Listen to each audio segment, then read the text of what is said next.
Assalamualaikum warahmatullahi wabarakatuh. Tahu nggak cara supaya apa yang kita baca tetap melekat di kepala kita, tidak lupa, bisa digunakan kapanpun juga? Caranya adalah kita baca entah buku, entah artikel, tulisan apa saja, misalnya 2 halaman. Kita baca sampai selesai sampai 2 halaman itu, lalu kita baca ulang sekali lagi. Setelah baca ulang, coba kita ceritakan kepada orang lain. Kalau tidak ada orang lain yang bisa diajak bicara, ya ngomong aja sendiri sebagai ungkapan bahwa kita tahu, kita paham apa yang telah kita baca. Setelah itu kita tuliskan. Setelah tuliskan, tulisan yang sama, tulisan yang kita baca kemarin itu, kita baca lagi besoknya. Besoknya kita baca ulang yang 2 halaman itu. Setelah itu, seminggu kemudian baca lagi. Setelah seminggu, sebulan kemudian baca lagi. Memang menghabiskan waktu.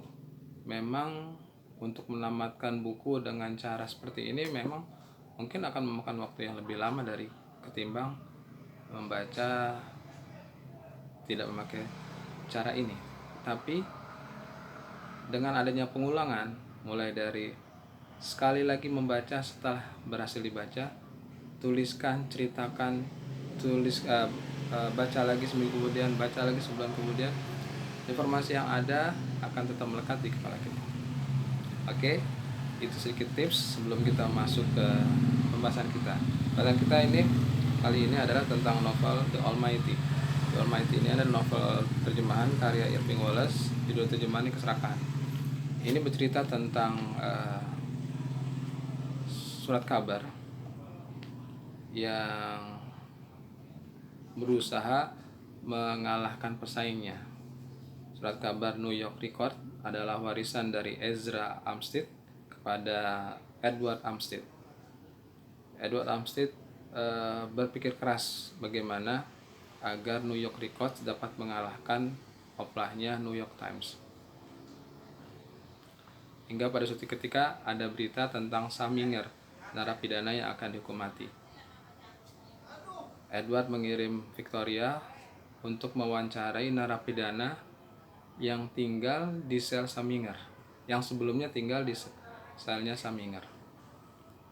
Setelah wawancara, nama narapidana ini Pagano. Si Pagano akhirnya dalam akhir wawancaranya menceritakan,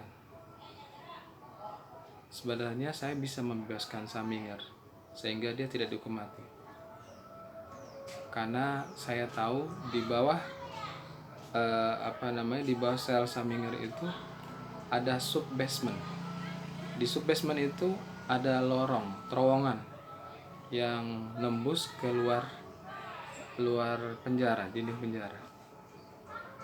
Victoria mendengar hal ini dan dia ceritakan kepada pimpinan redaksinya, dan pimpinan redaksinya langsung menceritakan kepada Edward Amstead.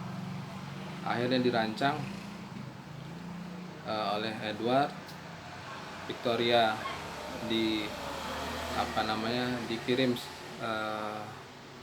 bersama pengacara Saminger. Victoria dikirim untuk mewawancara Saminger, kemudian si pengacara ini diminta untuk menyampaikan informasi tersebut pada Saminger. Esokan hari setelah Victoria mewawancarai Saminger, tersiar kabar Saminger bebas. Dan berita ini menjadi mengalahkan semua penjualan koran pada saat itu di New York. Kan hanya New York Record saja yang memberitakan tentang larinya seorang pembunuh berdarah dingin ini. Sejak saat itu akhirnya Edward membuat tim. Dia merekrut sebuah geng untuk merancang sebuah kejahatan, merancang sebuah peristiwa, macam-macam tugasnya ada pada suatu ketika dia merancang pencurian di sebuah museum. Dia mengirim gengnya ini untuk mencuri barang-barang di museum.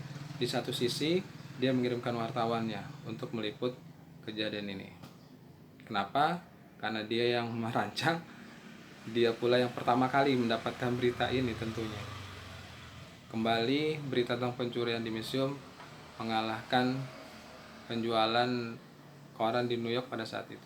Terus dirancang berbagai kejahatan oleh Edward Armstead, dan semuanya mengalahkan penjualan koran-koran di New York pada saat itu. Menarik menurut saya berita ini, buku ini.